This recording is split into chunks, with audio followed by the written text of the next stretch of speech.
survive a stress. We can survive a drought, a bug, a pest, a market swing, a supply chain issue. That's becoming resilient. That's what we want to do. So good agriculture through community that we can be sustainable and the long-term success is hopeful. So yeah, you guys are here today because you recognize there's a need. So thanks for coming out to be here today. But yeah, just some real quick things about the agricultural side of things. You know, they call it conventional agriculture. That's a bad name, in my opinion. But for the last 100 years, we've gone to monoculture, these big one crop systems that are now controlled by just four kind of major groups. It's the same principle with pharmaceuticals, meat packing. I mean, there's just these big conglomerate companies that are in charge, and they kind of got you. That's the feeling we have. So there's the hopeless part, but the hope-filled part is we can overcome that. So changing our practices, we've spent the last at least 60 years with a lot of mechanization, and mechanization is a good thing. My training in agriculture was in mechanization, automated steering of agricultural vehicles, big ag. It was about big systems and becoming efficient. But in that and development of what we think or what we thought was the right way to do things was to till the soil, particularly shred that soil up, beat it up, destroy its structure, and that's created lots of problems. I mentioned monocultures. Systems that are just one big system. There's no biodiversity, and so you create and you instill and you incorporate challenges in that mono system. Typically, it's diseases and pests. There's no diversity there. But also, we thought we could just put a bunch of chemicals in it and have instant success, right? So let's put a bunch of synthetics on there. Boom, it turns green. But over time, it's degrading. You have to add more and more and more and more. Basically, you've created dependency of that plant on an outside input. It can't sustain itself. And then overgrazing, feedlots, and just bad care of our pasture land. You drive. This is my neighborhood, and there's just pastures that are just nubs, and you got a bunch of animals that are eating nubs of grass, and there's no nutrient in that, and it's just tough. And so, guess what? You have to supplement their feeding program. So we've got these big challenges that we've got ourselves into this mess. So how are we going to get out of it? And so as you begin to narrow down the funnel and looking at things, this is what we've created. So we've decreased nutrient density in foods. Nick mentioned that. Most of our food is imported from other places. It sits on a shelf. It's pre-harvested. By the time it gets to our grocery shelves, it's been weeks before it came out of the field. So, try pulling something out of your garden and tasting it versus what you pull out of the grocery store. There's a big difference. Everybody recognizes that.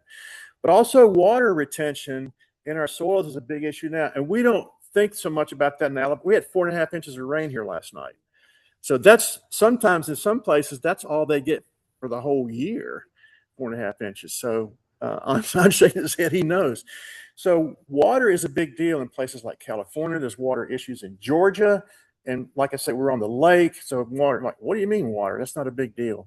When I talk to farmers around the country and I say, we get 65 inches of rain a year, they're like, holy cow, man, that's amazing. But water retention, not a lack of access to water, but water retaining in our soil. So these mechanical practices have depleted the ability of the soil to hold moisture. We'll get into that some in a little bit. And then here's the litmus test. If you dig around in the soil, do you even find earthworms anymore? Probably not. So that's a good indicator of how healthy your soils is. So we don't have those beneficial insects in our soils anymore because we've poisoned them to death. And also, we're really susceptible to drought. And if you think about nature, our forests aren't irrigated, right? They just seem to kind of keep on going, right? They're resilient, if you will. But so those are the losses. And what we see now in increasing amounts are things like fruit and root rot. I mean, these diseases that just negatively impact our food supplies and our crops. Pest problems, plant wilting, leaf discoloration, which is an indication of the lack of nutrients available in the plant. So we've got losses, we've got these gains that we didn't want. So these are symptoms of our damaged soils. A great book, got a copy over here. You could take it if you want, but you got to bring it back. But I know if you take it, it's going to take you at least 6 months to read it because it is a tough read. David Montgomery and his wife, Ann Bickley. Ann's a biologist, David's a geologist. They teamed up to write. They've written about 5 books together. And this book is called What Your Food Ate. And it really is a good book about what's in your food. everything from phytochemicals and all the other bad stuff you're not supposed to, lack thereof, and too much of this, that, and the other. But what your food ate has a great quote: "How we treat the land affects how it in turn treats us." And that's, I think, a shift in thinking, my thinking as well. We're going to benefit from the land. We're going to live off the land. That's a co-opting of stewardship. A lot of times we think of stewardship as taking care of something. Well, anybody can manage a mess, right? Anybody can take care of a disaster. But how about if we looked at stewardship, and this came out of one of our group meetings, how about if we look at stewardship as, I'm going to make it better. I'm going to leave something better for those who come behind me. So when we start to look at our soils and our land as something I am in charge of, but how can I make it better? I'm going to live with the land, not off of the land. I'm not going to be a consumer. I'm going to leave more than I take. And that's a shift in our thinking. Franklin Roosevelt in 1937, at the midst of the Dust Bowl, wrote to all the governors in the United States. And he said, we have a problem here. And he led off the letter with, a nation that destroys its soil destroys itself. So we become very dependent on other sources for our food. A great documentary I encourage you called Kiss the Ground. It's available for free on Amazon Prime. Talking a lot about regenerative agriculture. The soil is the beginning of the quality of food. And I love this saying. You'll hear it maybe here today or in these things you watch, that healthy soil makes healthy plants, that makes healthy food, that makes healthy people. And you can put the word happy in there if you want. Happy soils, happy plants, happy food, happy people. Think about how much better you feel you are when you're healthy and feeling good, right? But what we put in our bodies is directly linked to what's in the soil. And we're learning practices, paraquat, glyphosate. That stuff is in our food. It's actually in our air. We're breathing it. We have access. Our bodies, it's showing up. I read a study that they did glyphosate in rats and injected into a parent rat. And then they discovered it 4 generations past where they had put it in the rat. It wasn't in generations 2 and 3, but in generation 4, it was there. So, they tricked us and lied to us, said this stuff won't hurt you. It's not ground action. It won't stick around. Well, that's not what we know now. Paraquat, you can look at the incidence of disease, things like cancer and Parkinson's, and they follow the graph of these chemical usages. It's a little scary. It really is. But Kiss the Ground talks a lot about the regenerative movement, the quality of our soils, and it's different farmers all around the country. Kiss the Ground, Common Ground, to that which we belong. There's some great documentaries that talk a lot about this, a lot of the sciences. So kind of in a nutshell, so what do we do? What are some best practices? What are some BMPs, best management practices we can change now? Start small, start now. We can't fix the world. We can't fix our state. We can fix our community and what we do. So this is kind of the regenerative practices. The first one that's not on here is your context is very important. How you farm in Vietnam is going to be different how we farm in Dadeville, Alabama. Even South Alabama is going to be a bit different from this location. Paul, around the corner from what you guys are doing in your garden, that's going to be probably a little bit different from we are. But you've got to know your context. It's very important. So once you know the context, it's about building soil health and things like cover crops and compost. That's leaving the ground covered. We call it armor the soil. Protect your soil from evapotranspiration and erosion loss. But also what you're doing is you're capturing the carbon and nitrogen in the atmosphere that plant is through the photosynthetic process. And through its system, it's putting that back in the soil. It's free fertilizer. Last night we had a lot of lightning here, and I love a lightning storm. It's pretty, but also it releases the urea in the air, and it comes in single rain. Free fertilizer. Free fertilizer. So praise God when you have a lightning storm. Yeah. Yeah. So the other thing is to minimize soil disturbance, and that's constantly tilling, constantly breaking up that soil structure. It used to be my good friend Scotty, who I farm with, he was taught to get that plow out and flip that soil. So you're flipping the aerobic and the anaerobic, and you're killing the entire, the entire process. Everything that was alive above and below, you've now killed it. You're introducing a lot of oxygen into that soil. You're breaking up that soil structure. Not to say that at times you have to do things to break up some soil, but year after year after year is degrading our soils. So you'll hear the word no-till, minimal till or no-till. Here's the big one that we are making a change here. No synthetic inputs like pesticides, fungicides, herbicides, or fertilizers. No synthetics.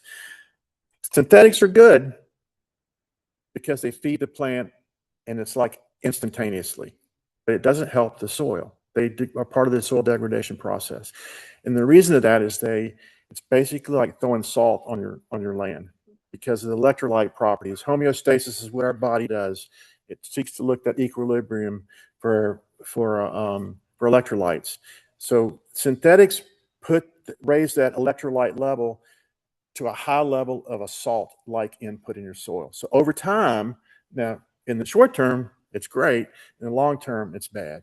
And you're creating a dependence on that plant for those inputs. So you're not building that soil health. The other thing is to have a living root in the ground year round. That's that plant doing its photosynthesis, God-designed thing to do to pull in energy from the air and its light and to put it into its plant, but also put it in the soil. So leave it living root in the ground year round.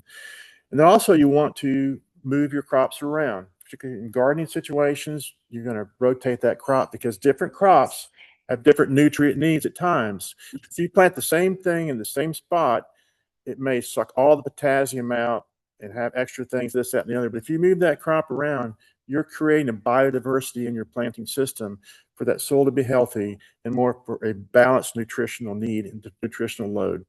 That's very important. So plant diversification, crop rotation, treat the soil with respect. Don't beat it up. Don't put a bunch of junk up there. Hey, one thing, you see that word pesticide, fungicide, herbicide, anything with the IDE is bad. Genocide, homicide. So that should be a flag that goes off when they say that, right? All right. So avoid the Ides.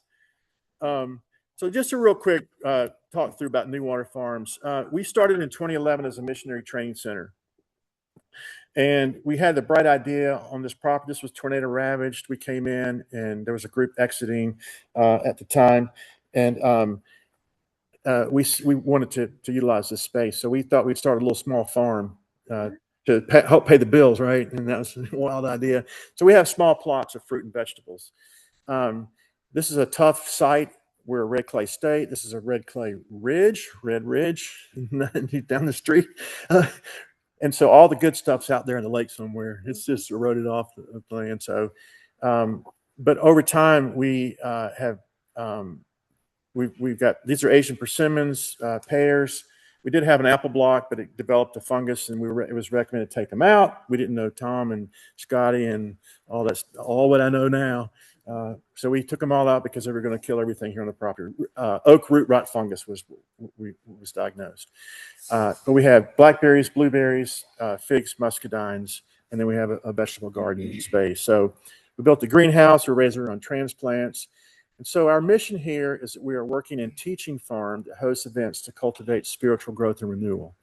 So think of back of our shirt, refresh, restore, and relaunch. So people come here for retreats, worship services, educational things, and they're restored. And our goal is that they're restored. They may know more than they came in, and maybe there's some healing that takes place, but they go back out, just like you guys are going to all leave here today and go back out into your world to make a difference. So we have groups that come in, whether it's extension service, master gardener classes. They use this as one of their teaching places, and we teach and train, talk about agriculture. My new really, really good friend, Leo, over here, he's cooking for us today as our assistant farm manager. So he's learning something new every day about agriculture. I'm not going to be around forever. I might get hit by a bus tomorrow. So, somebody's got to take my space, right? Take my spot. But we sell vegetables. We donate to Loaves and Fishes. We're helping a large community garden with their endeavor to make good food to give to folks that are without. But over this time, we've learned more about how to farm more like it was intended to be. So it's small. So we've done things like this cover crop there on the left. That's our tomato patch from last year. We've got that in production this year. We trellis things. We keep the ground covered. We keep plants in the ground. And I want to tell you, it's been very rewarding personally, but also it's just more rewarding to either raise food to give it to folks, to share with you some of the bounty from the garden today and what Leah's cooking, or to teach people how to do it. because folks just don't, they've lost their way. Most younger folks think food comes from the grocery store. They have no idea where it comes from.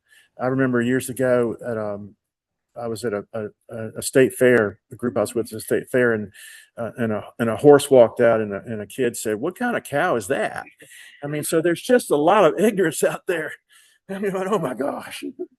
So, but we're doing some trialing here, some testing here with not just the magnesium, but some other things.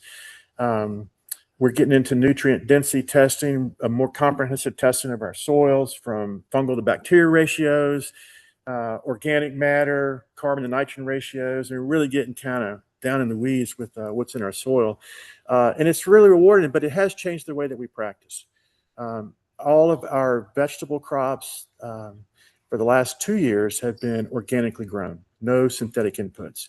And we made the switch this year in all of our production to be almost all organically raised.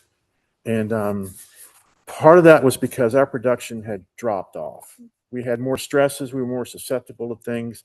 We'll talk about that some in a second. But, we really want to make this space what it's designed to be. We want it to be resilient. We want it to be not just productive, but sustaining. And so it has really changed the way that we do things here at New Water Farms. So I'll transition this, and Skyler's going to come up and talk more about some of the things that we tested. But last year, this is my story.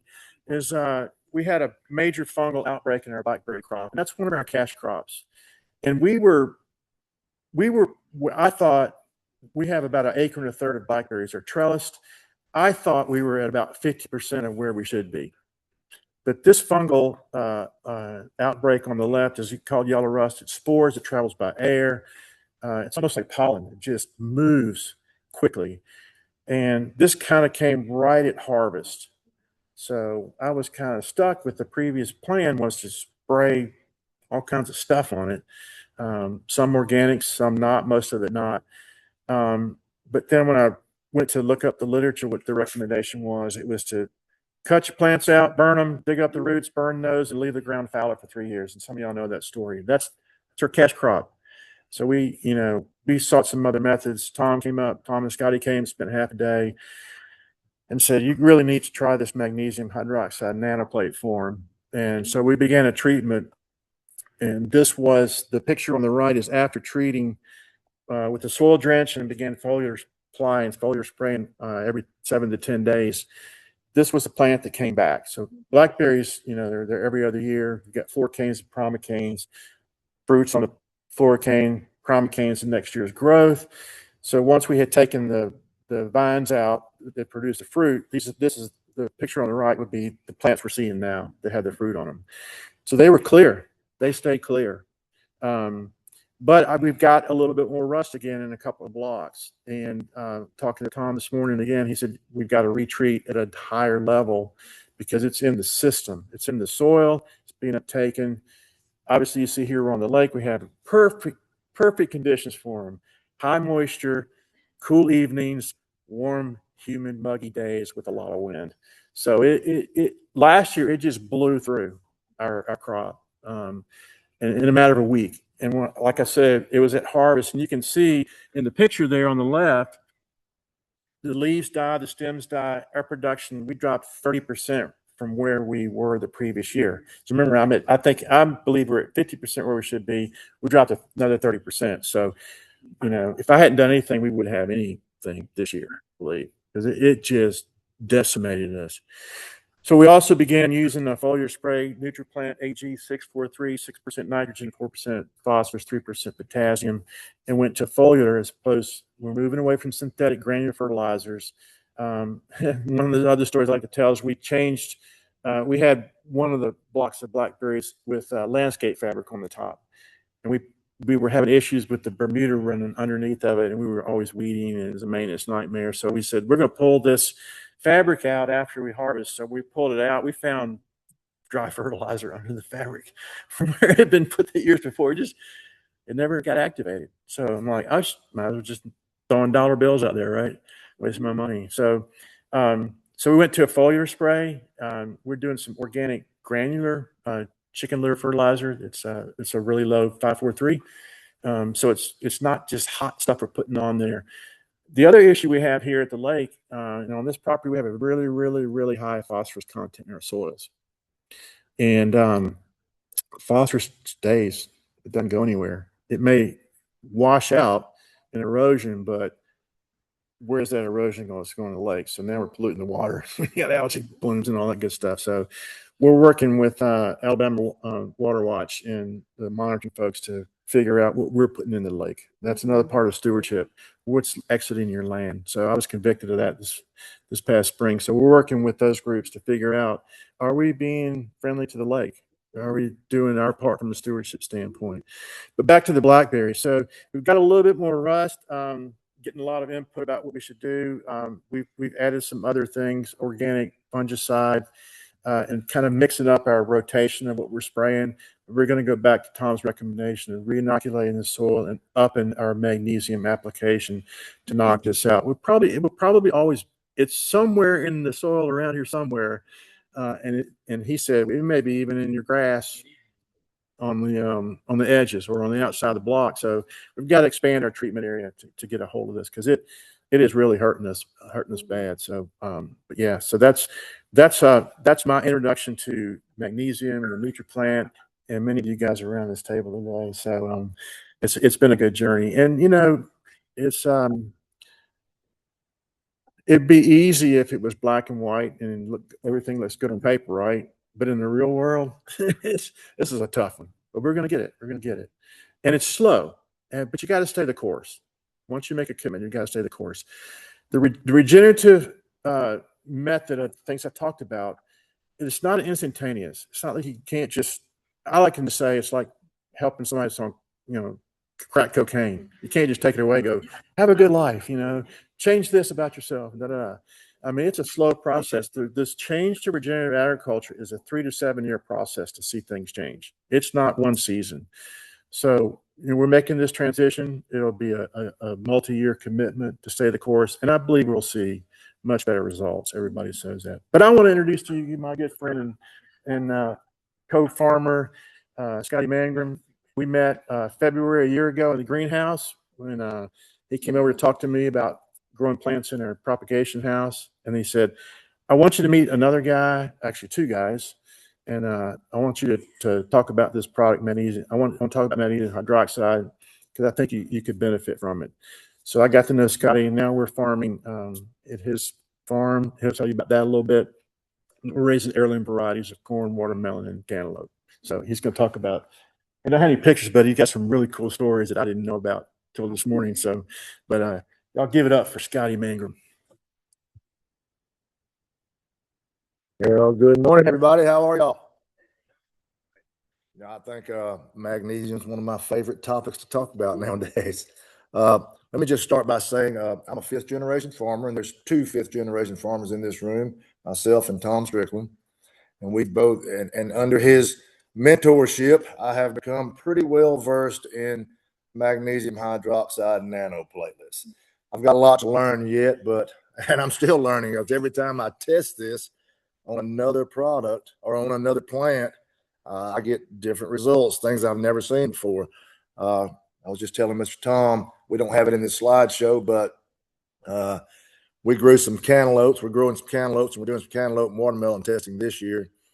And I have we went through a little drought stage where we probably 4 weeks without any rain whatsoever. So all I could do was just try to, we're talking 500 plants here, 500 cantaloupe, 1,000 watermelon plants. So we're big time on this. We're all in on the watermelons and the cantaloupes. And they were grown right here in this greenhouse at New Water Farms. We transplanted them into our field. Dr.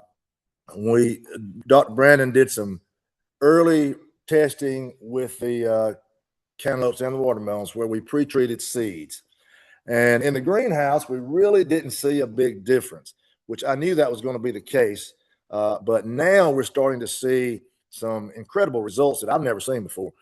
So we went through 4 weeks of drought, and I just barely could just keep them alive. That's all I could do to water them. I don't have an irrigation system on 500 or 1,500 plants. So all of a sudden we got that nice rain, but we did go ahead with our fertilizer and we used that chicken manure fertilizer. What's it called? Viatrack. I got to remember that. And we applied some magnesium to some of the plants in the field. And when we were doing it, the ones that we pre-treated, we're noticing some incredible results. So now after the first rain, I was in the field a couple of days ago and I took a picture of one. We don't have it on this slideshow, but the plant's about 18 inches long. It jumped just like that and went from just nothing to about 18 inches long. And it's got 15 blooms on it on an 18-inch long plant. That's incredible. I've never seen that before. Typically, a cantaloupe, Mr. Tom, cantaloupe won't put on blooms until the runners go out, at least 2 or 3 feet before they start putting on blooms. We're getting bloom clusters, the same thing that I'm going to show you guys, I think, in some of these slides. We're getting these bloom clusters where we've learned that the magnesium triggers this massive bloom cluster growth. And from that bloom cluster, we get 2 to 3, sometimes even more, but on tomatoes and peppers, we typically get 2 to 3 fruits from that bloom cluster. So that gives us the idea of, or that gives us the confirmation of how we're getting these higher yields by using this magnesium product. We have found out that the NutriPlant 643, it works really, really well with our magnesium product. This is our magnesium product. Looks like a little pint of milk, but this is a magnesium nanoplatelet. We sell this. We've got some for sale over here if anyone wants to take it home and try it for testing. So let me go on and get on our presentation. So this is some kale that I planted back in the winter just for testing. And if you'll notice, yeah. So the one on your guys is right. So the one on the right was treated, not pre-treated. I bought these all at a feed and seed store. So they all came from the same batch. They were grown by Bonnie Plants right down the road in Bill's hometown. And so I treated the 2 on the right, the 2 on the left were untreated. Now, this is probably, I think this is about 6 weeks in, maybe no, about 4 weeks in here. So you see the growth difference in these 2 sets of plants. And as we go down the line here, we're going to see even more. Which one of these arrows do I hit? Just click it. Oh, man, I love it. This is some cabbage that I did the same testing on. Hey, I'm a farmer, not a computer guy. So this is some cabbage that we treated. And as you can see, the one on the right was treated. Same scenario, bought them from a feed and seed store. The one on the left was not treated. Let's look at that size difference. I just want everyone to take a look at that size difference right there. We're noticing that we get, no matter what plant we put this stuff on, we get these incredible, once the plant goes into the vegetative state, we get these incredible bursts of growth that comes out of them compared to what we're doing on a conventional. And by the way, the one on the left was fertilized with the NutriPlant. I need to say that. All right, so we're using NutriPlant on it. There's a difference right there with the magnesium and the NutriPlant together compared to just the NutriPlant by itself or any fertilizer. It doesn't matter what fertilizer it is. We like the. Go ahead. Yeah. Okay. All right. So what I mean by treated is applied. We apply this product to that plant, and we foliar spray. And we do a soil drench when we first plant them, and then we foliar spray for the fertilization. I'm not using any conventional fertilizers at this time. We do have some in stock, but we haven't applied any yet. So it depends. Typically, what are you doing about once? Yeah, in their lifespan. So, yep, 3 times, depending, and this is going to depend on the amount of days it takes for that plant. I try to do it about once a month, depending on what that growth stage is. But now we're seeing accelerated growth. All right, this is where we get into some of that accelerated growth that we're seeing. So these are black oil sunflowers. The one on the right, as you can see, we treated it, and we're 35 days into growth on it. These are 70-day sunflowers. It's 70 days from planting until they are ready for harvest.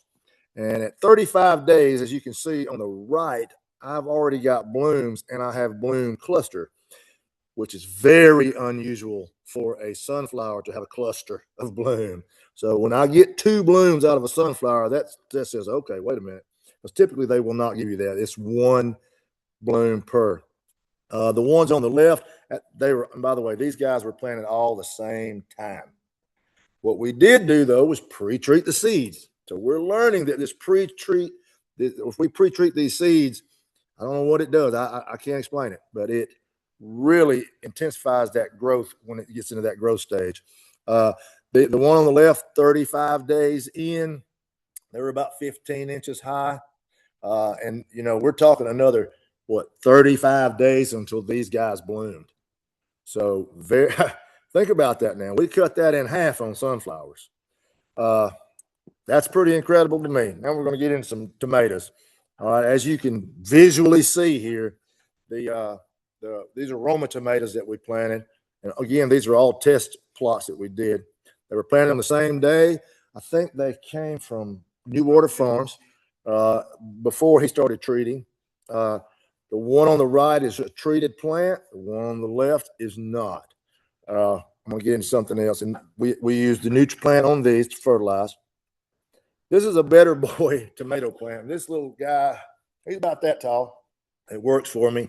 And I just wanted to use him as an example to show you guys what these tomato plants will do. Now, you see up there at the right-hand top corner where it says the yield, that's 7 bushels of tomatoes off of that plant.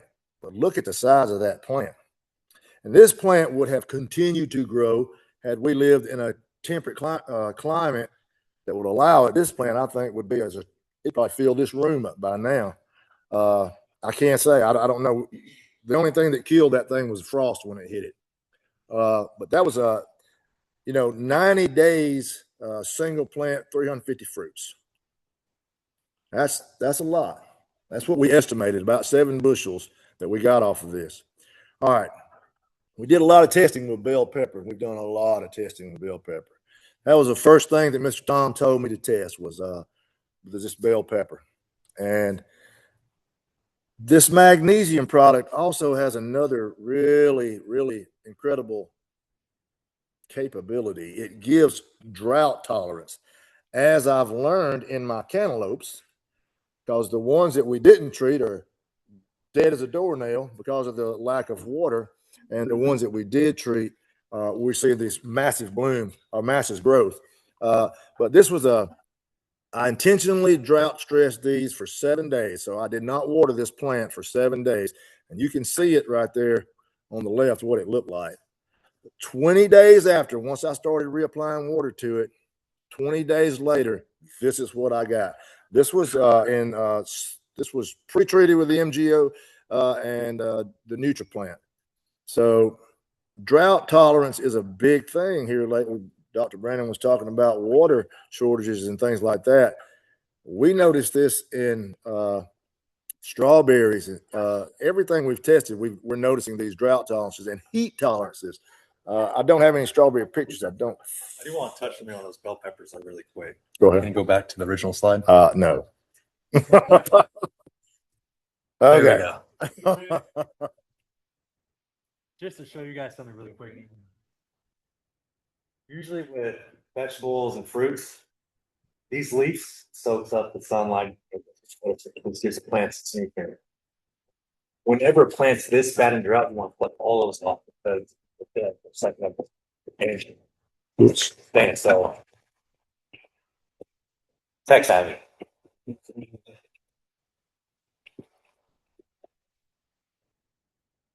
Okay, so on these sucker leaves is what I call them. Usually want to defoliate, pluck them all off, give the plants the best chances possible for survival. We didn't pluck not one of these off. All these sucker leaves came back, and this is exactly like that. So you see them wilted. There's no scar tissue on the leaves. There's nothing there. They came back thicker and stronger. I've never seen that with any type of application I've ever used. And I've grown a lot of leafy plants, and this is just amazing how it came back and popped out. And not just that, it was still blooming during the whole entire time. The bloom clusters were still popping out, and it produced fruit until the very last of it. And that to me screams volumes about what this product can do. All right. Get this thing turned back around so I don't tear anything else up here. All right. So let me move on here. I want you guys, this is a good slide. This was last year. We did a test for bell peppers, and we field planted about 50 bell pepper plants. And then I had one that I treated and had planted it separate from the rest of them, or a couple of them that I had treated and planted them separate from the rest of them. All right, so if you look at the one on the left, you see 3 fruits on that plant. Now most agronomists and plant people will tell you that a bell pepper will only ever produce about 10 to 15 bell peppers on a plant. I have to beg to differ on that because I have the proof that's in the pudding. The plant on the right was treated. And if you look down at the bottom there, that's 325 fruits in a season. That's a single bell pepper plant that produced 325 fruits. I've never seen anything like that in my life. But here's the cool thing about it. If you look deep into that picture, I'm going to walk around here. You see that? That's a bloom. So we have full, ready to harvest fruit, and we've got blooms. Incredible. We don't see that in these other plants. I want you to notice this. You see that gray spot right there? That one doesn't have it. Those do. Well, that's a blossom end rot that shows up about time to get ready to pick your bell peppers. We lost 50% of the yield of those field planted peppers because of that. That fungus got in them. Mr. Tom and I, we really have a theory that it's been genetically put into them now through the seeds collection. But anyway, and on the treated, no problems, no pest, nothing. With that much fruit coming off of one plant is incredible. And again, the only thing that stopped it was the cold when it killed it.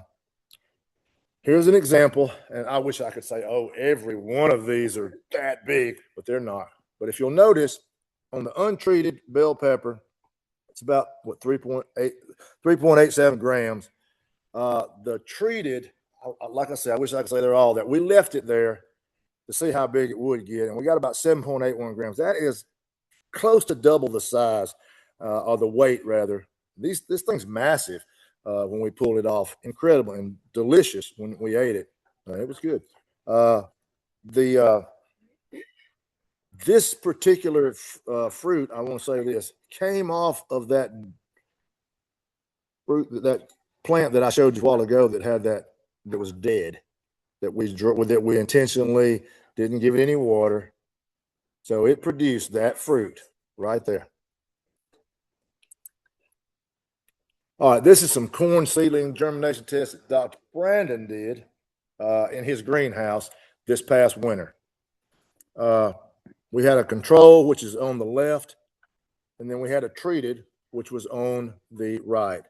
The three plants on the right are treated, pre-treated with the seed. I want you to look at the difference in the root mass.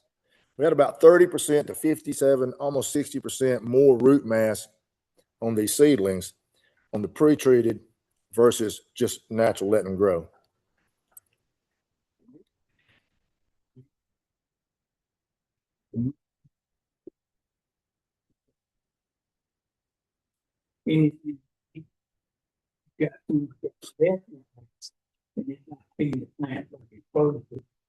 What Scotty was saying will go about the treatment of the green bell pepper.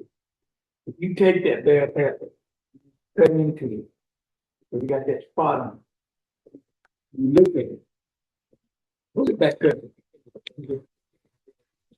Hey, pull that back up.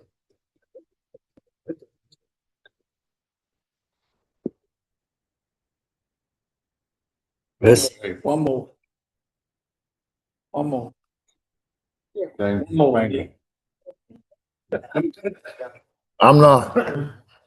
One more? Right Okay. there. Look at the bell pepper. If you take and cut that bell pepper and open it up easy, and first glance at it, if that rot is down inside that bell pepper, the chances are it's coming from the inside. If it's airborne and you cut it and you look at the inside of it, if it's still green on the inside of that pepper, then it's airborne. It's coming from the outside. Dr. Brandon was talking about the rust. Well, the Bible says, if you farm, you're gonna farm by the sweat of your brow. That's his words, and that ain't gonna change. What you can do is try to combat where you think Dr. Brandon's problem is coming from with the rust. And he treated the soil, he treated the plants. Maybe got a little stingy on the stuff. That's, I wouldn't tell him to his face. Put a little bit too little on it because he's still fighting an issue. But the key word he used was that's a spore. You got green grass between it. That stuff is still living there. The agricultural people told him to pull the soil, pull it up, pull the roots up, burn it, and leave the soil alone for 3 years. That also gives me that I am right, is that it's not only around that plowed soil around it blackberry vines, it's out there in the middle and it's living. And when it comes up and reaches its maturity, to reach that spore, along comes a little bit of, maybe somebody walks on it or drives on it, and it takes that spore and puts it up into the air, and it's gonna hunt that blackberry because that's the prized fruit.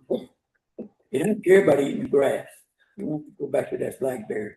Once it lands on the soil around that blackberry, if you've got enough magnesium or enough of we're gonna call it herbicide this time, maybe even a pesticide, because it can be either bacterial or either one.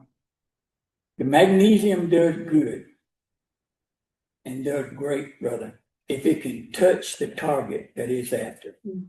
6 times I've had this tested in laboratories. 4 times I got a 0 result of no help at all. Didn't do anything to the bacteria. Doing the results of this, and by the way, this cost me $10,000 a test. Doing the investigation of how he did his test. All 4 of them put a food accepted surfactant to it. This stuff that you see, she got it, pick it up and shake it. This stuff settled real quick into the bottom. Well, you got to keep it suspended if you're going to test with it. This aid put a beaker on it, and he had a magnet going into the bottom of it. But then he had to do a lot of tests like that. He had to do a lot of tests. So he said, well, I'm not going to just keep shaking it. I'm going to put a surfactant like I've done always to keep it stirred up. And this is not your conventional ionic type of plant supplement. This is a solid. It's a solid in this notebook. When you add the surfactant to it, you encompass that platelet.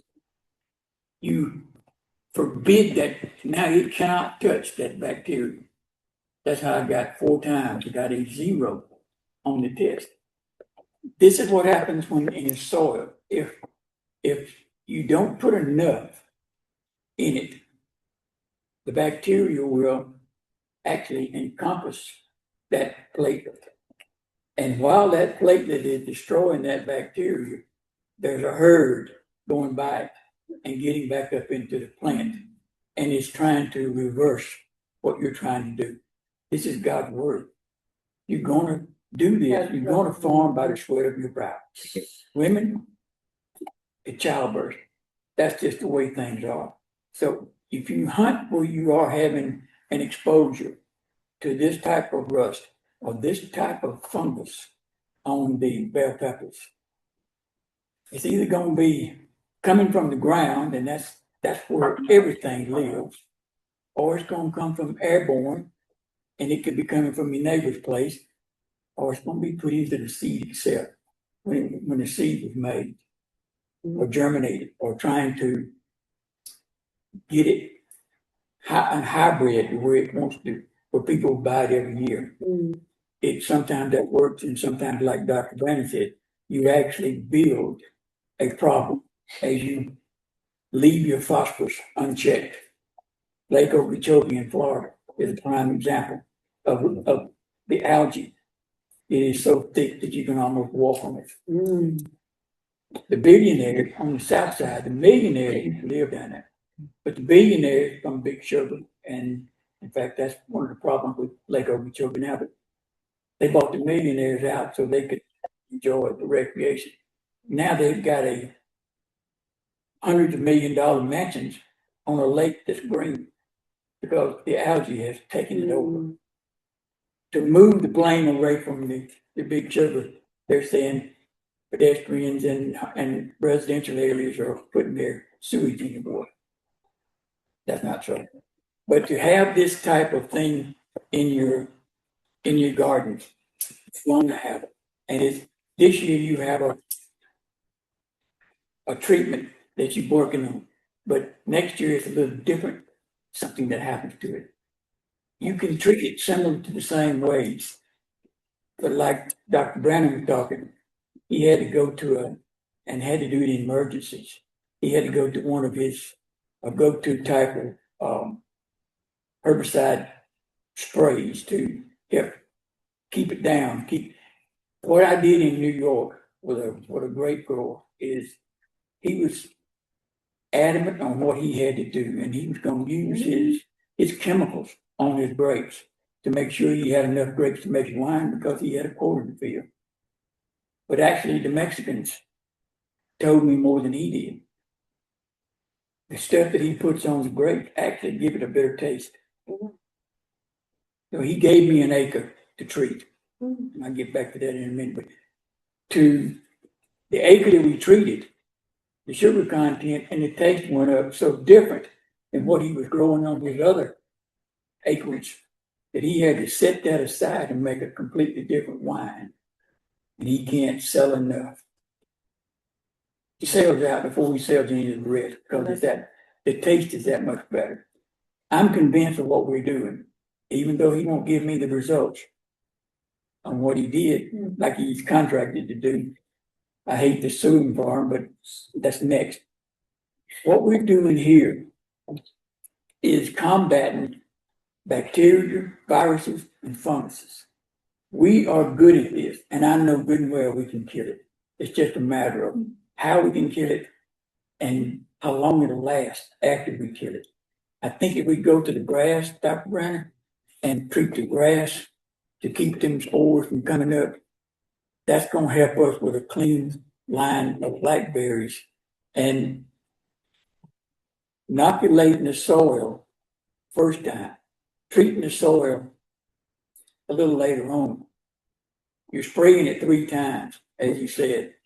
I think if we put something on the soil a little bit later, that's going to help hold it down for the rest of the year as well as next year. All of these is opinions. This is the doctor that's doing the results, and this is the doctor that's studying it. And I absolutely back him 100% on what he's doing. There's things in the last 9 years that I've used this stuff that every time I try something different, all I can say is, wow. My wife and her garden, she's sold on it now. That's the hardest one I had to say. But it's not only that. It's a lot of other things this is good for, but we won't go into it now. To have this in our gardens, to learn how to use it. And once we clean the soil, even when you transplant and swap crops out, you're swapping a crop over here into a clean soil bed and a root bed. So it gives it that much boost from where it was at. So, and I don't want to keep taking your time up, Scotty, but if it's airborne, it's on the outside. If it's inside, it's going to be coming up through the hydraulics of the plant. And if that be two way, it's taken up from the soil or it was in the seed to start with. And Bonnie, young plant farm, Bonnie plant farms or whatever seeds, they mess with these seeds all the time. But they don't really know what they're doing until they get the results from people like us. If they hear it, if they get complaints, if their sales drop at Home Depot in this particular variety of bell peppers, they know something's wrong. And a lot of times that's all they get. They just know so is high. It's louder than One thing about magnesium is I've used a lot of products to get rid of powdery mildew, and most of the time once you get it, it's hard to get rid of. Powdery mildew is the plant's worst nightmare. And this product's the only product I've ever used that gets away from it 100%. You don't taste it, you don't see it, there's no damage to it. And I've never had that in anything. Usually you have to use neem oil and a bunch of different products to fight it. But with this, completely eradicates it. That's a huge step too. With its humidity, things like that nature, powdery mildew will kill everything. wrong. And powdered mildew under microscope looks like a lady. That's why I feel so good about cake. So I want to recap a few things, and all I can speak from is personal experience on this.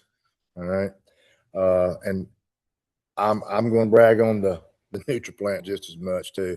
One thing that this system that we have in place here works so well is because we're saving a lot of money.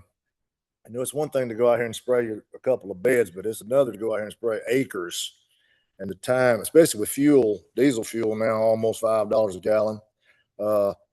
Originally, we would have had to done multiple passes on these things to apply stuff to them. Now, with this system, we can go in one tank with everything we need. And by the way, that deer repellent works. It works very good. I just want y'all to know that. And we're developing our own brand of that. But anyway, I can only speak for me, and from what I'm learning continuously about this product, it's incredible. And it's not just fruits and vegetables; it's everything that it touches, it works on. I think Mr. Tom did some testing on hay, and there was a 50% yield increase in the hay field. And we did a test on a yard for someone. And the lady called me the other day and she said, Jim and I went to Florida and our yard looks like a hayfield. I said, that's because we applied the magnesium to it. We fertilized and applied the magnesium at the same time. We used the NutriPlant. And, she said, what am I going to do? I said, you better cut that thing. That's all I could tell her. You better get to cutting it. Better talk to your lawn guy because he's going to be busy in your yard. But we applied it to the shrubbery too. And this is where I wanted to get at right there. So that was on container ornamentals. My dad and I grew container ornamentals when we got out of row cropping back when he was still alive. And I learned a lot about growing in greenhouses and growing container ornamentals. So my biggest thing what hooked me on this product to begin with was the potential for container ornamental industry, because if we could go, so I don't know if you guys, I know you go to Lowe's or whatever, or your garden center and you buy these plants, you see them in different size pots, but there's a sequence to that. All right. So let's just take a camellia, for instance.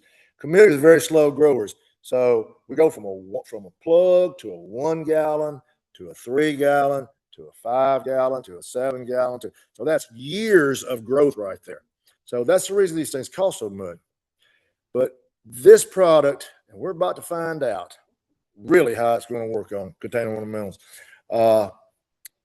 We think that we can cut some of that out.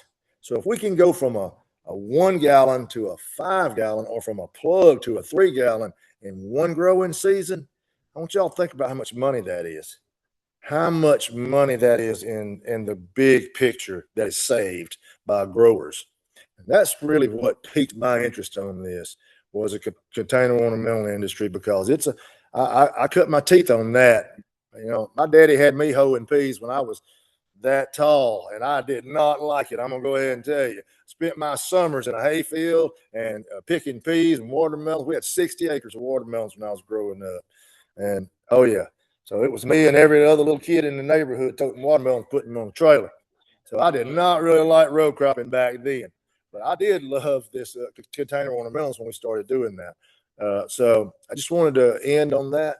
Where was it located? Yes, sir. About 20 minutes up the road. Same farm. Yes, sir. Same farm that Dr. Brandon and I are farming the corn with now.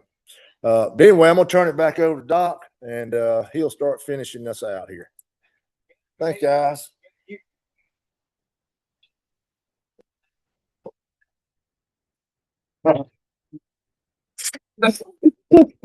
does make a huge difference. I sprayed from my dad's lawn, California. He has Bermuda. If anybody knows anything about California, very drought, very dry, very hot.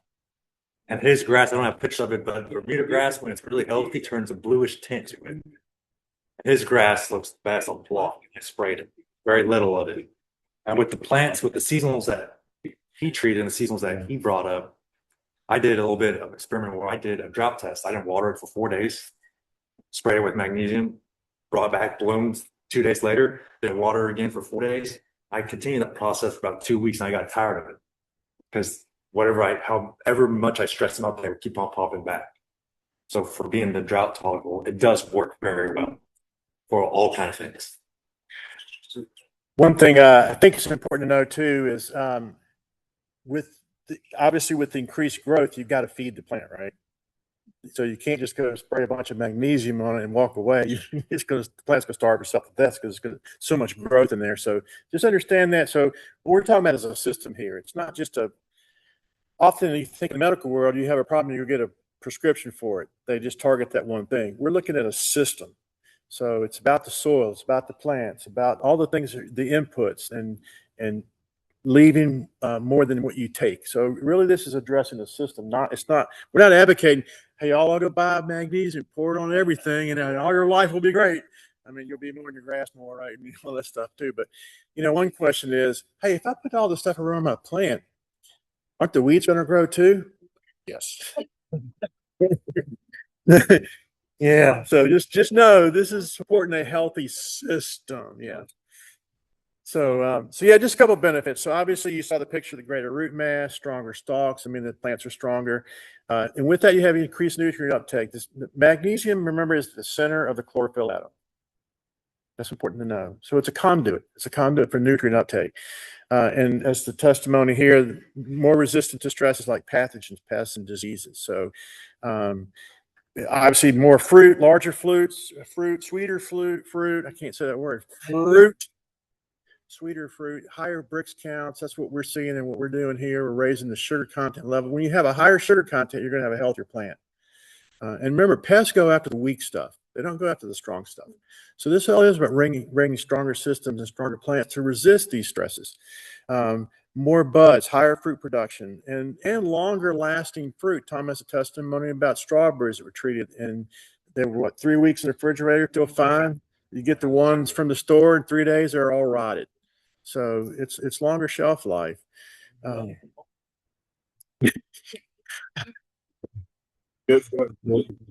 and so obviously increased harvest, these incredible increased yields for the fruit. We have a friend that sprayed his muscadines down in South Alabama, and he got 4 separate bloom and fruit sets on his muscadines. Typically, it's one. He was harvesting muscadines past frost, which is unheard of. So you have a decrease in the loss of fruit, increase in production, decrease in loss. So here's what we're doing here at New Water and Oak Hill Heritage Farms. We're spraying magnesium and for these reasons: nutrient absorption rate increases. We're looking at combating stresses for everything from drought to pest. And obviously you're improving the photosynthetic process. So you're increasing the chlorophyll production in the plant by doing that. They've given a great explanation about the nanotech, magnesium hydroxide nanotate. I'm sure that if there's more you want to know, subject matter expert right here knows more than you will ever need to know, really, in my opinion. But soil augmentation nutrient supplements, it's a pH balance, accelerates growth. It doesn't dissipate easily. It stays. The plant takes what it needs. That's an important term I've learned recently too. It's what are the available nutrients? What are the nutrients? What is available to the plant? And you can see the increase in yields there. There's another product that we're using some here called Photomag because it has extra things in it. These trace elements like sulfur, boron, cobalt, and molybdenum. Those are trace elements that build cell wall strength and stalk strength. They do additional things outside of the magnesium. And Scotty mentioned the foliar spray we spray as opposed to putting out a dry fertilizer. And we can make one pass and put multiple things out. We can mix in our tank what that plant needs at that specific time. And they're building stronger plants. I love the 643. We've got it over here in some smaller containers, quart size, 2-quart size, and ready to aim and spray bottles. Actually, the aim and spray has the NutriPlant and the magnesium in it, so 2,400 parts per million, and then the dilution rate of 1.5 ounces per gallon rate, so you can just spray. There's a testimony about pansies. Using it on not the flower, using it on flowers. She would love to show you the pictures. I mean, it's phenomenal. Oh,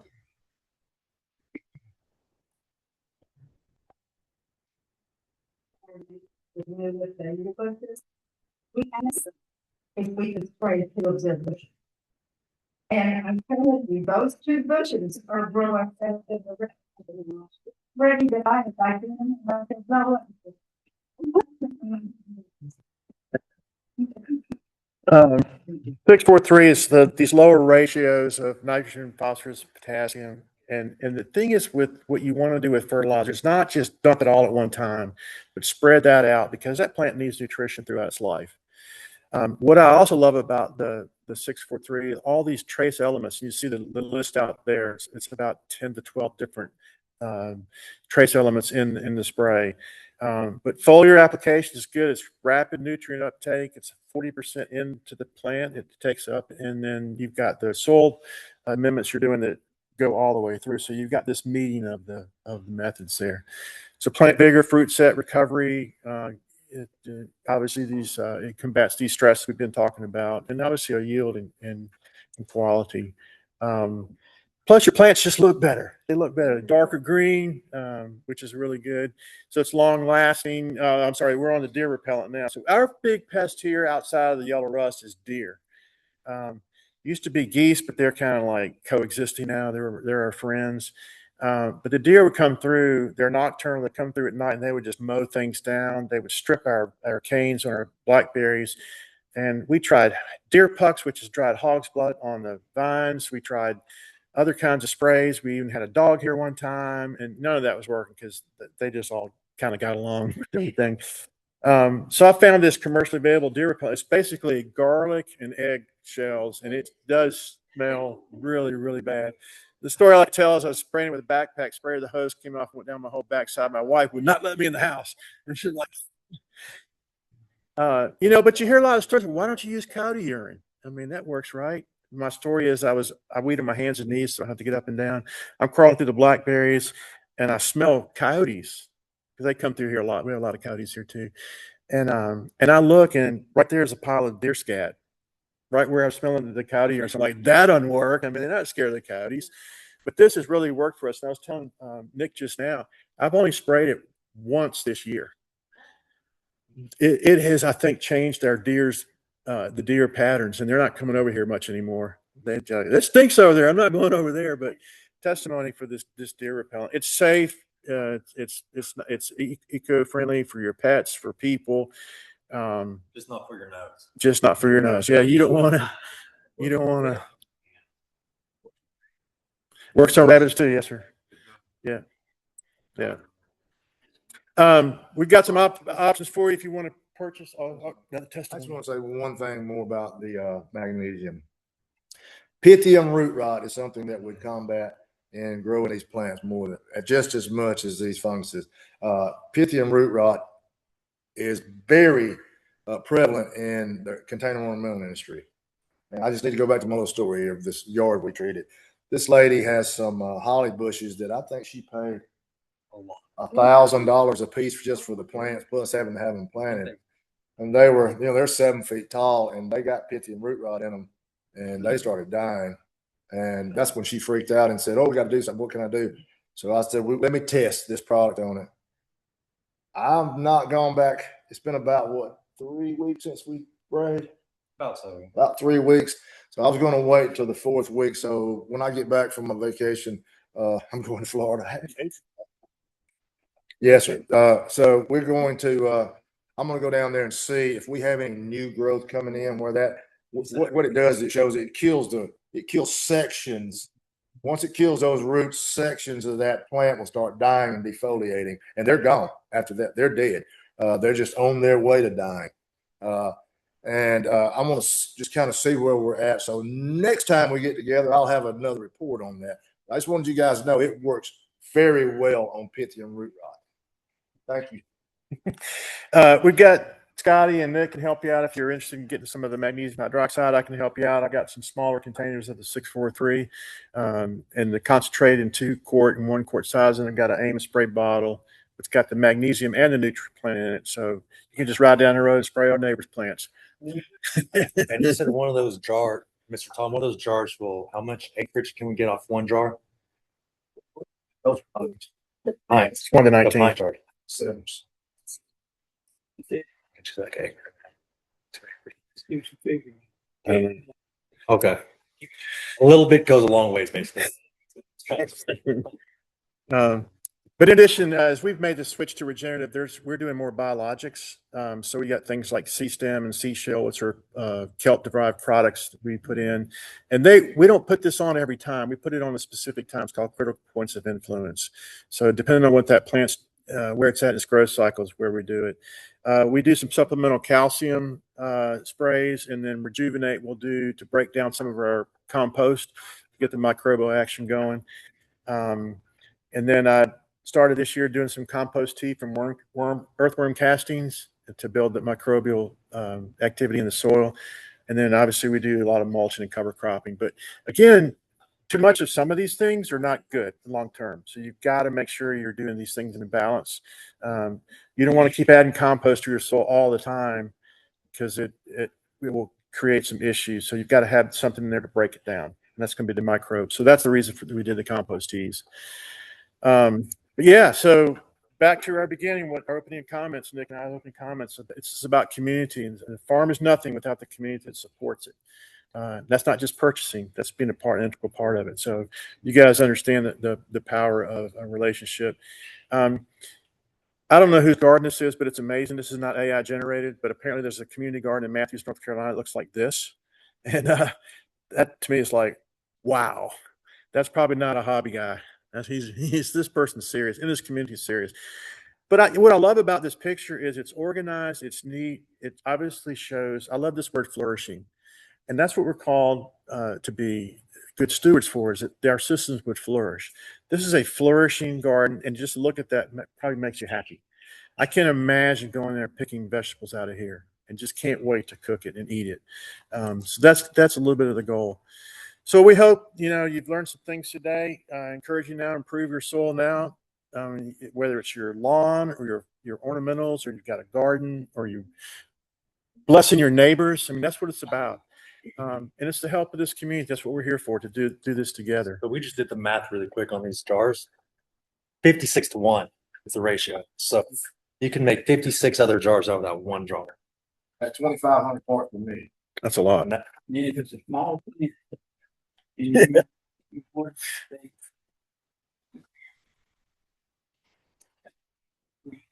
But you don't add this to that every time you work it. You may those. Basically, you're gonna change it from one pot to the next. Yes, you change pot. The bigger that plant is, then the more out. That's where it's spraying. But you don't never go that plant taller than that tomato plant is taller than that. You don't ever go over 8 ounces of this solution. So 56 dollars. 56 teaspoons, and 1 teaspoon of this sugar thing. Mixture. Will give you, if you just got 2 plants to kind, then you put the whole thing in 56 jars of it. You just take a little bit between measure dinner. Since 56 of these adds in one. If you need to go in the store, you need free.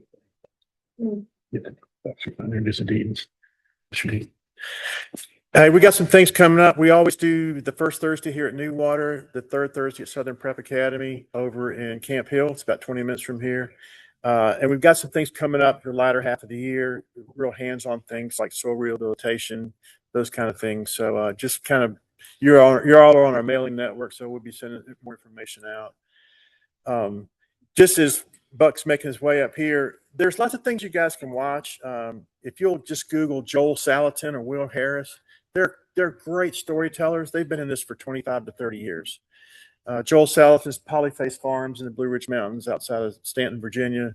Will Harris is in Bluffton, Georgia, population 210, about 2.5 hours from here. He's a really good guy.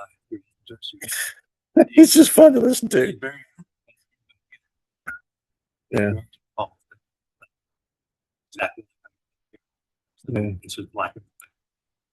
And then there's books. There's a couple of books over here you want to look at. These documentaries we talked about.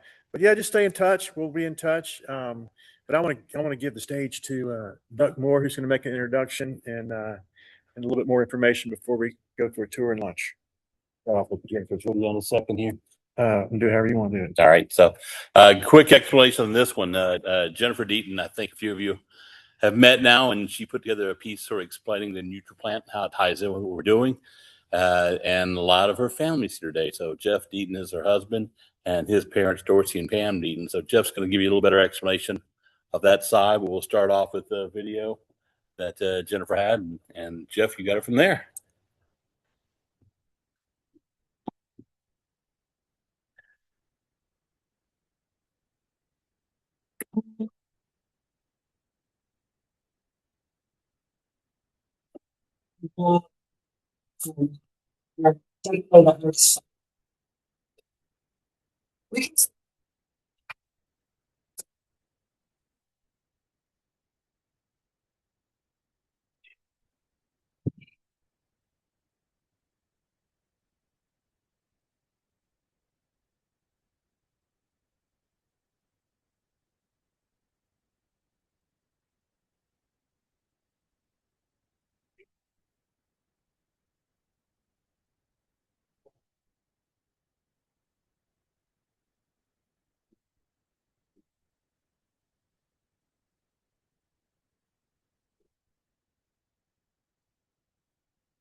Use her slides.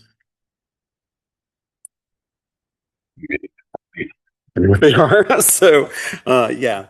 I am not Jennifer Deaton, if you were wondering. I am Jeff Deaton. I am her husband. I've got a little different background than everybody here. I'm an actuary. If you don't know what that is, it's the mathematics of insurance. I work as a reinsurance broker. But my connection here is community, because this is a fantastic community. We've got somebody like Robert Brandon. Not many of us can do what he does and the expertise that he brings here. Buck Moore, who's introduced me, is, I think, you're a great visionary. So he's great at sort of figuring out and seeing how things look in the future. Bill's an incredible networker. Where did Bill? I don't know where Bill went, but he's an incredible networker. So he's up. There we go. So all that stuff, we work together as a community. And that's my expertise, though, too. That's my background. I am connected to the community through NutriPlant, through Nutrilite, through Amway. Dorsey and Pam Deaton are my parents. They've done that business for 57 years, probably now, something like that. So they've got a lot of expertise in that. But that community, I'll connect the dots here just in a minute. That community obviously is focused on health and wellness. That's a big focus for us. And then it's also focused on profiting together. Like, we can create business. How can you take this and make it something that has not just maybe value interest to you lining up with your pansies or whatever, or helping other people be more healthy, or helping promote something you think is good, but how can it also connect and be important for you financially to give yourself a little bit of a motivation to do that? And so that is where we sort of come in with I was talking about you. You must have been Bill reappearing over here, but so that's sort of our starting point. And I'm going to digress for a second and do something that you might think is weird. But you're all taking notes. I want you to write something down. And this is 5-year timeline. And the reason I say that is that wherever you're coming from, there's probably something you have in mind, goals and things like that. And if you haven't really thought about it, this is a great way we always talk about doing this. A 5-year timeline is this, obviously, where you're going to be in 5 years. And you got to start from where you are, right? So where are you now? What are the most important things? What are things that'll be absolute in 5 years? What's your age? Write down your age. What's your age going to be in 5 years? Maybe a little scarier. What are your kids' age? You want to talk about freaking out? What are they going to be in 5 years, right? So that stuff starts to add up. And then 5 years down the road, contemplating all of that, what do you want your life to be like? How do you picture where you live? What your influence is, the important causes you're connected to. What do they look like? What's been your contribution in 5 years? Of course, you can do it for 10 years too, but we'll keep it at 5 for right now. But, and the reason this is important is because if you write it down, the chances of you achieving it are so much greater. And so that's why I encourage sort of, again, backtracking that to this idea. Write it down. You got a vision for this company? Write it down. What's it going to be in 5 years? If you can imagine your future, you can get there. But writing it down makes a humongous difference to actually getting there. So anyway, that's my backtrack a little bit. So let's talk about NutriPlant, because that's sort of where I come in connected to this. And NutriPlant is, as you can see, it was included in nearly all of those examples. I'm not sure about the corn seedlings. We've got, was it part of that too? Okay. So, but it's an element that is a part of all these before and after pictures. And it's an element of the pansies. And we have, like I said, we have a network of people. So this concoction with the magnesium and the NutriPlant has made its way across the Southeast. I think, Sandy is on here, and I don't know if it's arrived to you in Maryland yet, but it's coming your way too. And we've got pictures of people that have treated these plants and not these plants, or this yard or something like that. We've got them all over the place. So it's hilarious what's going on. And of course, the spray bottles, the sprayers are the ones that have the mix of everything in it. So that's available over there for you to try. But NutriPlant is a part of a company called Nutrilite. Now, NutriPlant shares the values which AgriHarvest has expressed, because it's not synthetic, herbicides, pesticides, things like that. the same value of what goes into the soil, and that was what you just saw with Nutrilite and NutriPlant, is what you've heard up here regarding the MGO. So that is something that, we're sharing the same values. We're going the same direction. If you care about what's going into your body, you care about it from all these perspectives. And so NutriPlant's a great thing for doing that. Here's the other thing with NutriPlant. It came with it.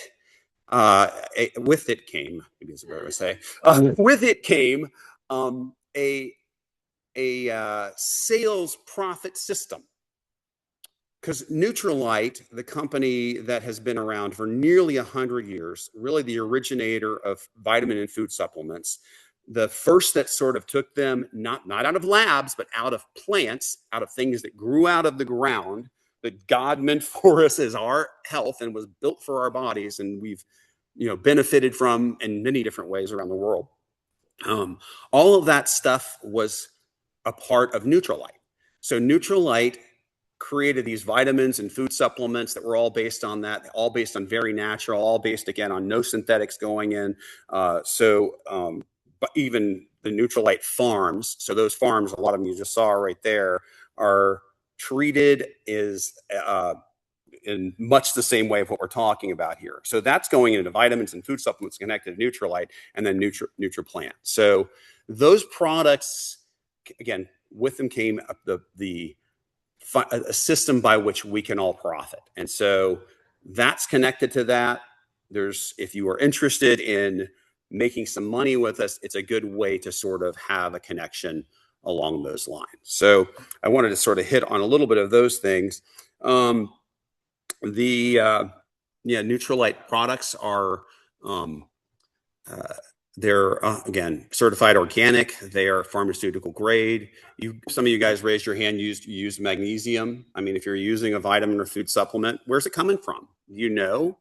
One of the things, of course, NutriPlant is here in the U.S. I think you guys we were using something at one point that was coming out from out of the country, and Nick talked about this, like what the standards that we hold our companies to in the U.S. are not necessarily the same standards of stuff that comes from outside the U.S. So,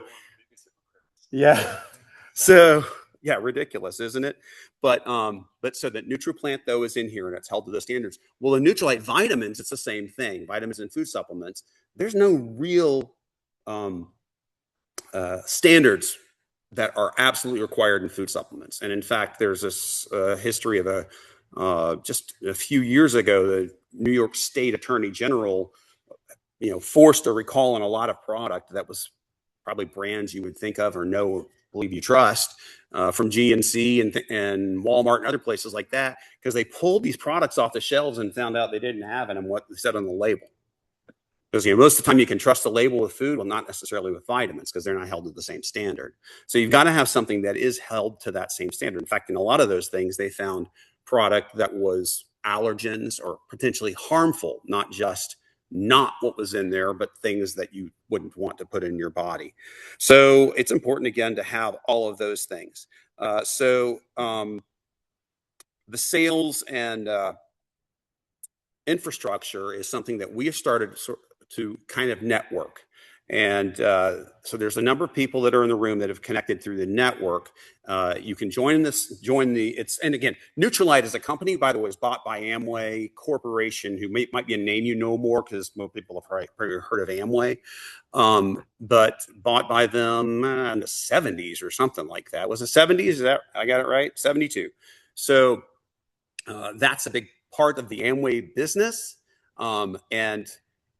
But you can connect to that network for free. If you wanted to sort of get a number and get started using that, or connecting to the financial side of it, there's no cost to it. There is free coaching connected with it. In fact, the coaching that's connected to it along the lines of being able to access things like goal setting, things like becoming, learning how to relate and connect to people, that sort of applies maybe even outside of agriculture, maybe even outside of this business. So there's a lot of things that are of value there that you can get that benefit your life entirely. So, but that's sort of the main things I wanted to hit on. We've got things here to provide. There's Dorsey and Pam have brought some samples of product and things like that. So if you're interested in connecting to that side of it, now the NutriPlant, again, all those examples and the sort of idea, you can try using the product first and see how that works. Then you can try some of the samples that they've brought. We've got some other things that are vitamins and things like that, energy drinks, protein bars, whatever. But why that's sort of important, or why that might be of interest to you, because you could certainly plug into the network and only be focused on the NutriPlant and the magnesium and all of that. And so and understand if that's your interest, that's fine. But you'd be, what I found, because we have an income that's connected to this NutriPlant. It comes in and it's great, but it's a smaller fraction of what we do. It might be a third of the potential. Like when you've got all these other things and a network that's connected to it, you could potentially triple the amount of business volume that you're creating that create an income for you, and that would more than triple an income. So just mentioning that sort of as it's a bit of an add-on, but don't miss the value of that. And maybe that helps tying back to that 5-year plan, that 5-year timeline, the 10-year timeline. Maybe that helps you get where you want to go while you promote a great system for agriculture, health, for community.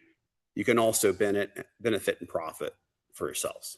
So anything else you guys want to add on? Or yeah, George, Yeah. Right? George? Yeah. I just want to mention something. One point, like to organic supplements, blah, blah, blah. Well, there's a company on the internet that you can go to called consumerlab.com. That's their link. Consumerlab.com. Okay. And they value to the nth degree. Usually do 10, sometimes 20 different brands of various supplements. And what they will identify is how many brands, when you say, oh, it's got this in it, guess what? There's only this little tiny bit in it, but they can use it since it's listed in the agreement. To use that company or peptide company that I started. So I do a bunch of different lab testings. Consumer Labs does test it very thoroughly out. I do use it with different supplements I get from GNC and some muscle from other nutrient stores as well. Very big into fitness and health. And only because the bottle says each pill's 250 milligram dosage does not mean it's 250 milligram dosage. You're probably getting realistically half of that amount. Sometimes none of that.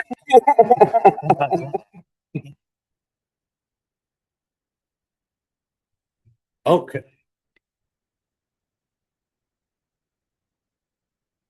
What's in your vitamins probably isn't. I'm saying that for the people online.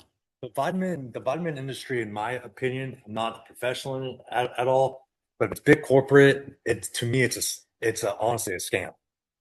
A lot, like he just said, a lot of the stuff that's in it isn't in it. That's why you have 30 to 40 different brands on one shelf, and one vitamin B supplement has 20 different companies out there. Why? You're going to tell me I'm going to have to pick between each one of those 20, try to see which one's best suited for me, go on the website and actually see that's actual compound that's in there. Not just with vitamins, with your bread, with bags of chips you get, from everything you get from the store to gas station. Everything. And Consumer Labs actually tests a lot more than just that, and they partner up with a lot of different companies as well. And George wasn't done, I guess. You were.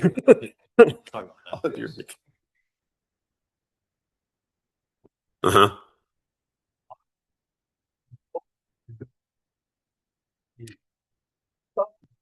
Depending what the ingredients are either water soluble or oil soluble. Yeah, water, fat soluble, One of right? the biggest, Right. you can say all, guess what? Nothing's gonna happen unless you mix it with a healthy oil, maybe olive oil. Or seed oil or something of that nature. That, to me, is amazing. You just tell, look, I'm using this, so it don't work. Guess what? The oil soluble. Yeah. And then. So I know you're going to say what I was wondering if George was going to say. So you want?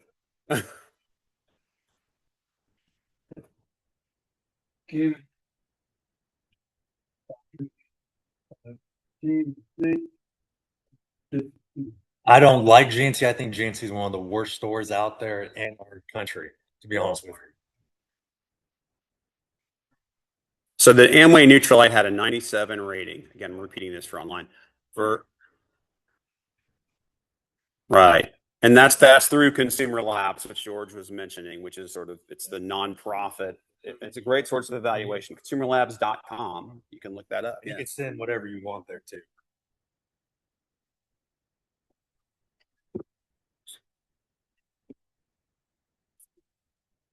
Selection of the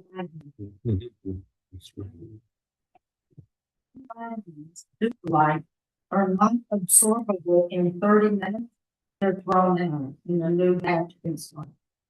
So Your body has 30 to 45 minutes to actually soak it in, get it dissolve in your body into your bloodstream. If it's after that, it's just sitting in there and just being wasted. That's what I think 90% out there, especially if you guys get whey protein or any type of protein drinks. Be careful on the protein, especially if it's plant-based. If it's plant-based protein, make sure how that plant was grown, what they put in it, because that whatever they use may actually go against all the benefits that you're actually putting into your body as well. So that's a good suggestion from both you guys. Consumer Labs is a great company. I like using it very thoroughly as well. Here's the it's people that I ask medium like mouth.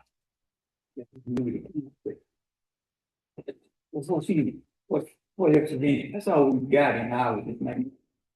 And it is the purest form of magnesium this world knows.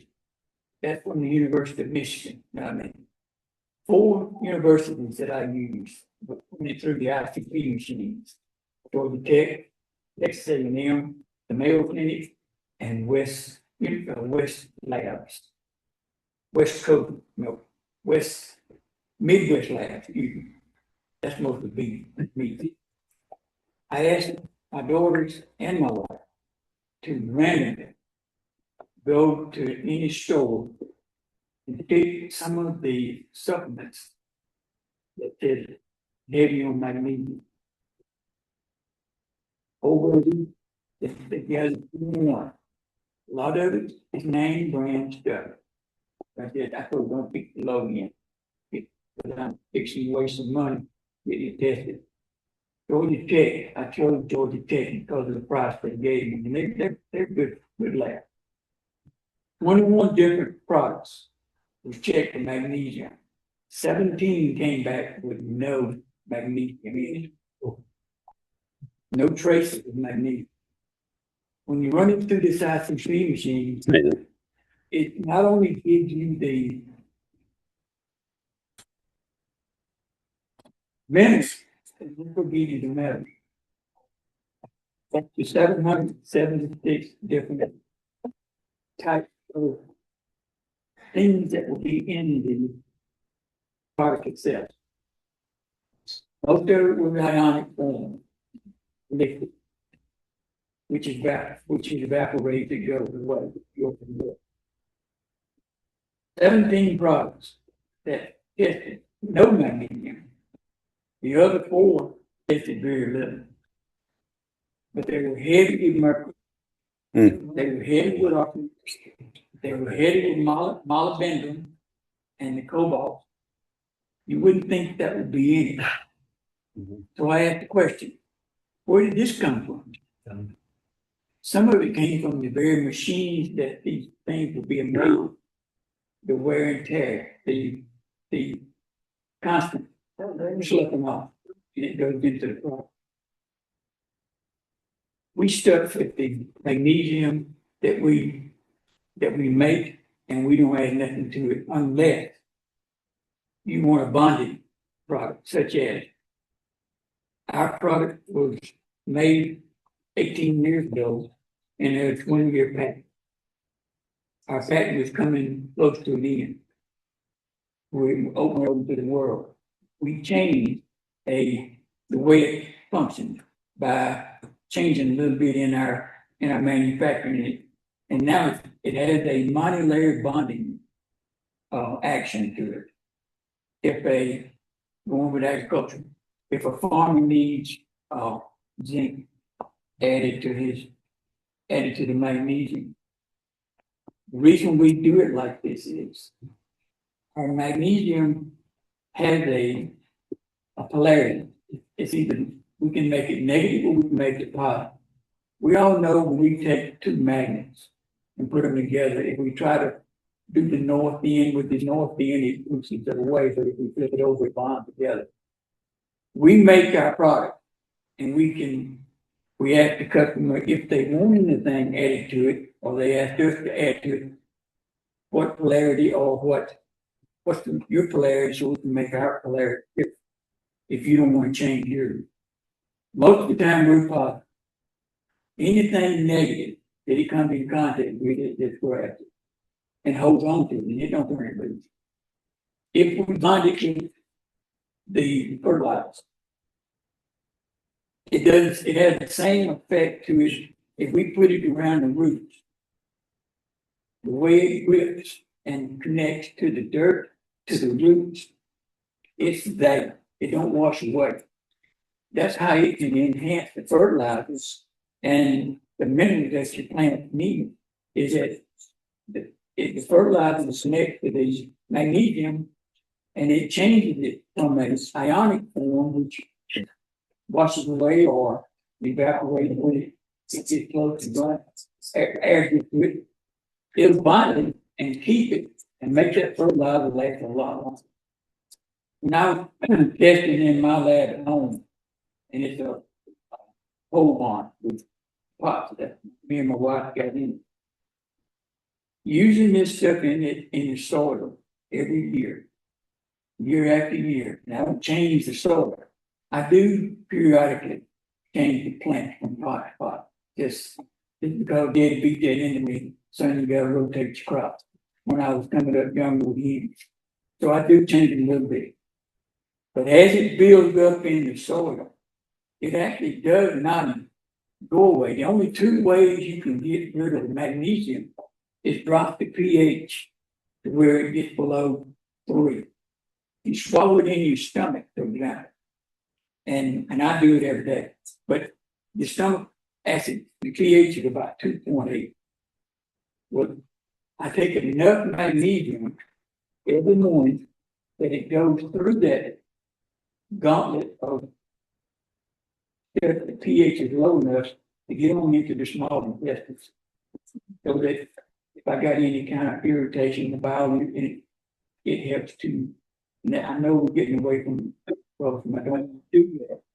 But the plant is the same way. There's no difference in the plant as it is in human or even animal. It works the same way. The vascular system of that plant, the veins that it goes in. That's why it's important to foliage spray your plant with this stuff. Because your magnesium platelets, most of them are one size, and it's got X, Y, and Z. And they have 30 to 50 nanometers wide by 100 to 200 nanometers long, but it's real thin. It can be at 0.3 or 0.7 nanometers thick. What that does, there's two other types of magnesium that's made. It's made into a spear ball or a long rod type. Anything that's rod has got to have a center that's solid. Our platelet, the contact of both sides, is what really does the work. You get the full benefit of that platelet. And he told us, you spray it on this table that's infected with bacteria. You coat that with our magnesium. The time it touches that bacteria or whatever it is on it, it starts eating it. And then along comes more infection on top of it. And it starts to stack up on top. Well, that thing is eating on the bottom and it's eating on the top at the same time. It will clean its way. If it don't move, and bacteria will move there, but it won't move. It'll stick. It not only will clean what it lands on, but it'll clean what lands on it too. Until something changes and lowers the pH of this magnesium to dissolve. Then it turns into your ionic form, from a solid to an ionic form. And that's when you start to dissipate. So then your body can, if it's in your body or in that plant, it secretes it out some way or another. It either by growth and sunlight moves it, or into your body, you secrete it out through kidney bone bottle. You cannot take too much of this stuff in your body. You cannot put too much stuff of this stuff in a plant or an animal. If you take, like I do, and I've tried it, they can drink that whole time to see what it will do. It'll loosen your bowel. You need a little loosening. So Some of it, but we need that.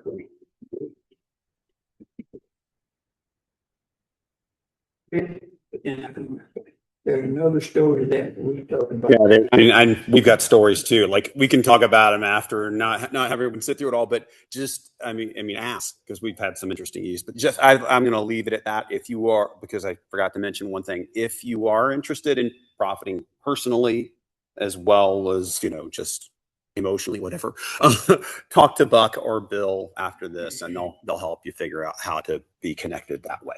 So thanks. I go on and on. Both of I'm not really done before I want to It's nice. say. We're good. What am I saying? I need to finish it. That's the official end of the normal options here. We got lunch ready on the, or if you want to go see some of the displays I think we've been talking about, we'll do that. But if you don't want to see that, or you want to stay and talk and pick Tom's brain some more. Blackberry. Yes, sir. Great. Yeah, you can do that. Sure. Yes. This is the first time for me here, so I thank you so much. Thank you, Bill, for the invitation. I'm my political secretary as 14 years. As political and as the first corporate because I'm very sensitive to get that. We talk about the leader, but the however, I'm here because Bill and he was so much dedicated about the services in Vietnam. I've been back in Vietnam for many years now, and in many different capacities. And mostly I focus on helping the American families, those South families, work with the Vietnamese governments, serve some located in recent industries. Yes. However, it is very unique opportunities that Vietnam is at peace now. Has been, I would say, economic developments for the last 30 years been very, very, really good. And part of that is agriculture. Okay. So as you know, during Vietnam War, American we spray Agent Orange. Okay, it's still affected today. It's still in the soil, and it's still deeply involved and deeply seated in agriculture. So this is a great product, and I just want to challenge us a little bit further. Yes. If this product could be helpful to over time that solve the Agent Orange problems by commingles or by spraying and by sitting in the soil, that over time slowly and surely, I don't say eliminate, but eradicates Agent Orange. That would be very helpful to the Vietnamese population and Vietnamese. And that would be a tremendous help, because for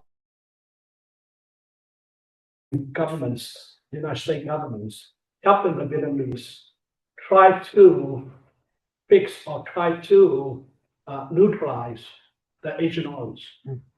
But mostly in nearby airbases. They're not airbases where concentration of Agent Orange stores